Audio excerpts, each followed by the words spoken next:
Hello again, everyone. Truck CB Sales here with a repair report for Greg in West Virginia on this Galaxy DX 94 HP.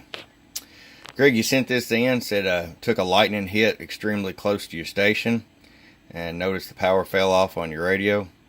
And in your note, you said that you suspected that the FETs had took an electrical charge, and you were exactly right.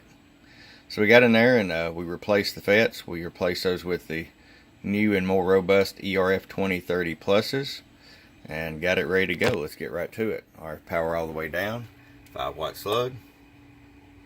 Right at 5 watts all the way down, just like a year and a half ago. Roll our power all the way up, 250-watt slug. And it's about 30 watts, just like a year and a half ago. And we're going to show you average power swing. 5 is 50, the middle mark there is 75. Hello.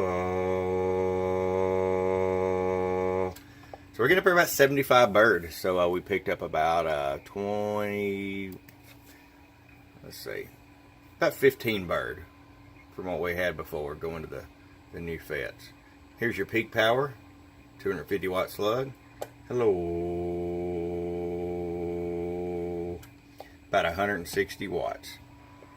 Alright, Greg, this will work rather nicely going back in the truck with the 4 pill. I hope you enjoy. From your friend Truck at truckcbsales.com. Bump bump.